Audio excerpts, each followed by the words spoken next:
gossip and entertainment only. Let's get started. Hello, gossipers. Sharoni here. So we're gonna talk the housewives. Now they're going through it, right?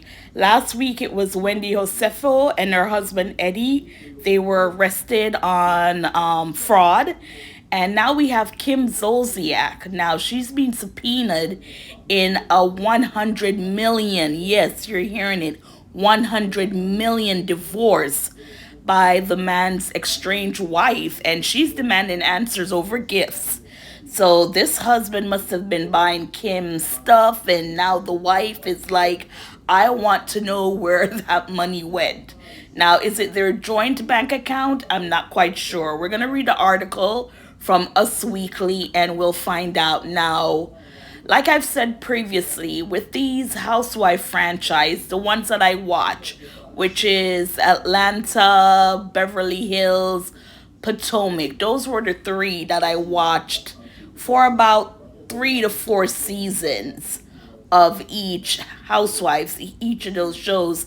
And then, like I said, after a while it just becomes the same thing over and over again. Insults, physical, mental abuse, to each other. When reunion comes around, it's even worse. And I remember with Real Housewives of Atlanta, Kim was on there for about 4 seasons, I think. But I remember ever since season 1, she kept talking about this Big Papa. Because we were like, what does Kim do for work? And I know she said she was a nurse or a registered nurse, something in the health field. That I do know Kim used to do.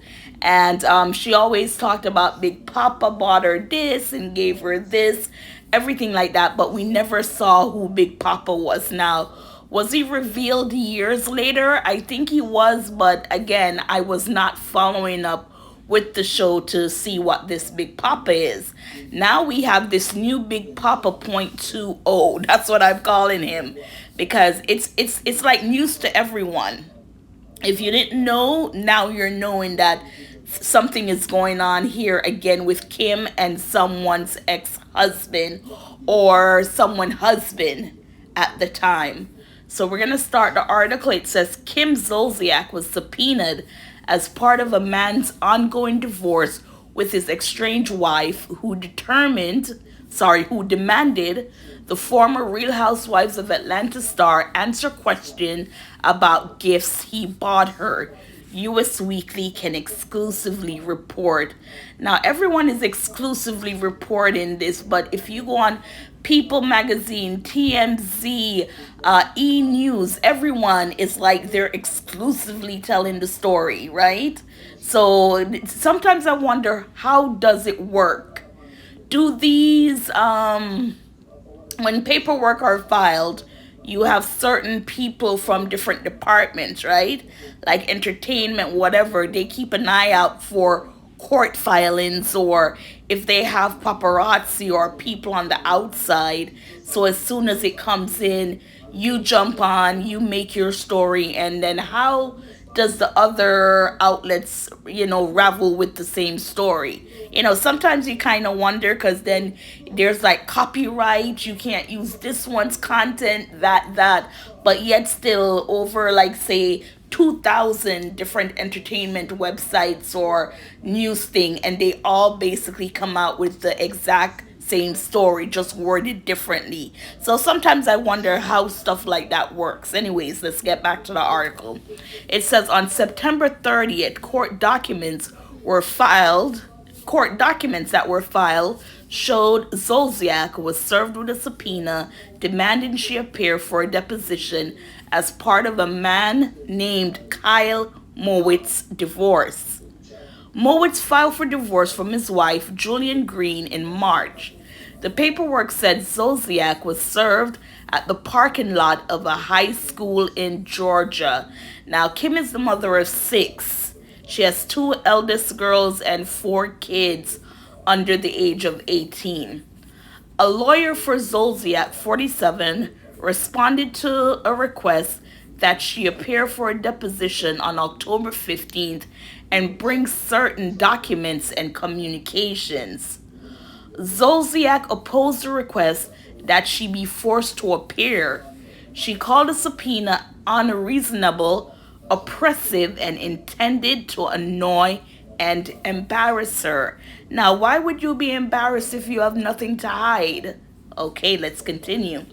The subpoena asks that Ms. Zoliack turn over all communication with Moritz, any communications between Zoliack and another third party regarding payment for services or communication concerning the husband, Green, their children, or the divorce. She also asks for any documents regarding gifts from Moitz or any business he owns has given her. Let's say that part again. She also asks for any documents regarding gifts from Moitz or any business he owns has given her. That doesn't sound right. Probably I'm not even understanding while I'm reading it. She also asks for any other documents regarding gifts. So she wants documents showing that he gifted Kim stuff or any business he owns has given her. Somebody just clear that up for me, please. I'm sure it's very simple and easy, but right now it's not registering. Green also requested any and all documents regarding or pertaining to your financial relationship with Kyle Moitz, including but not limited to gifts given or received from Kyle, expenses paid on your behalf by Mr. Moitz or any business in which he is connected, monies loaned to you and monies paid to you by Mr. Moritz or any business with which he is connected. So she's like, if he loaned you money, if he gifted you anything, right now she's not asking for it. It just sounds like she just wants to know if she was given this, because probably during the marriage he was cheating. And that would be a big thing for her during the divorce to say, look, even while we were married, he was cheating and gifting this woman stuff that shouldn't have been done because you're a married man, right? The subpoena also demanded Zoliack turn over documents regarding travel with Mr. Moritz, including the travel arrangements, itinerary where they stayed, and the payment of all expenses associated with said travel. Damn! Green also wanted Zoliack to turn over communications with third parties and any and all documents related to any and all contact between Zoliack estranged husband, Croy Bierman, and Moitz. What the fuck? Now Croy is being dragged into it. So I wonder if, Croy, if any, they were taking loans from this man together as a couple, or was Kim getting money and then she in return, paying for stuff, and, Kyle might not know. Yeah, this looked like Croy. Sorry, I said Kyle. Croy did not know. Let's continue. Mowitz's lawyer, his lawyer now, his name is Marvin Solomyani, tells us, we're not going to litigate the facts surrounding our client's divorce case outside of the amicable legal proceedings. We encourage you to review the pleading we have filed on our client's behalf, which accurately represent our client's position relating to this matter. As to Ms. Kim Zoliack, Mr. Moritz's decision to involve her in the divorce case is highly unnecessary, as any relationship our client may have with her only began after the parties' separation. A judge is yet to rule. Suki. In his initial petition, Moitz listed the date of marriage as June 24, 2017, and said that they were currently separated.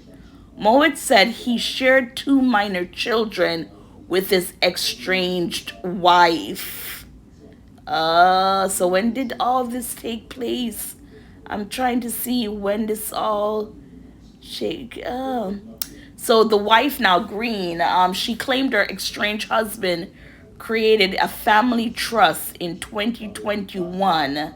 So Green said Moitz was engaged in an extramarital affair and contemplating divorce at the time he created and funded the trust, the counterclaim alleged. So apparently he looks like he knew he wanted to get a divorce. So in that space of time he created an account, I guess, to have money put into the account. So when the divorce was in process or done with, he would have money. But guess what? They were still married. So, if you're still married and you create an account, no matter how much you think that, well, this is my name, it's mine, it's my account, I'm putting money. I mean, you're still going to have to explain that account. She the wife still might be able to get something from that account. She claimed Moritz transferred the majority of their assets into the trust account before the divorce. She claimed he had power over the trust and he left her in the dark. Oh shoot. So still she's gonna get something. Cause if he created it, then he was doing stuff backdoor, like, as she said, she was left in the dark, so she did not know this was happening. So just by listening to this, it sounds like maybe he's the sole bred person in the relationship, or even, because once you get married, unless you have a prenup stating that, even during marriage, if you work, that's your money. If I work, it's my money. We're gonna split the bills. Then, the prenup, even though prenups can be challenged, right? But to me it sounds like there was no prenup. He was the breadwinner of basically whatever dealings they were going on with, as far as making money to support the family and everything. It says that in another document, Green claimed the trust hand over $100 million invested in it. She claims her ex-husband income was a mystery. So she didn't know how much the ex-husband was making, and he trusted another over $100 million invested in it. Oh my gosh. See, when you're living with people and you don't know what the heck is going on. So, I mean, and that's the sad thing. People, they fall in love and it's my one and only, you're my true love, you're my soulmate. And then when stuff starts to, you're like, how does it go from you're my soulmate to now you're my enemy? And it's like, people would say, well, that's why you don't get married right away.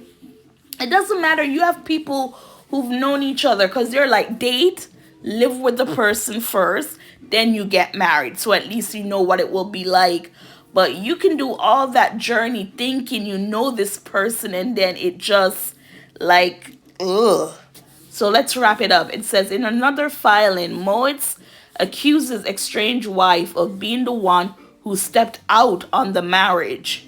He alleged she had one extramarital affair. Both denied all allegations of wrongdoing in the case. Of course, nobody's gonna admit to who being first and who did it and who didn't do it. As us previously reported, Zolciak and Bierman, 40, split in 2023 and are still in the middle of finalizing their bitter divorce. They are both demanding sole custody of their minor children. Now, they have four biological kids together. Kim came in with two daughters who Croy adopted, but yes, so that's it. They were struggling. Their house was in foreclosure, then it was out of foreclosure. There were rumors that she was borrowing money from people, this and that, and they finally had to sell the home, and now they're going through this battle. But Gossipers, what are your thoughts? These housewives, they put that they put this kind of lifestyle persona out there that they are filthy rich. And the thing is too, they're filthy rich for them is poor, but for us, regular folk, it would be filthy rich for us. Like I was listening to something the other day, and the person was like, "I only take home 60,000 a year, and I can't live." And I'm like, "What the heck is going on? 60,000 for me? That will make me filthy rich. That's how much 60,000 would make me feel filthy rich." So, and again, it depends on your lifestyle, how you live, how much you pay for your mortgage and stuff like that. I get it. But just to kind of say 60,000 is not no money, for a lot of people in America, that is wealthy for them, right? So, anyways, gossipers, what are your thoughts? Are you surprised? Kim Zoliack, was this an affair with Croy or just taking money? And tell me your thoughts.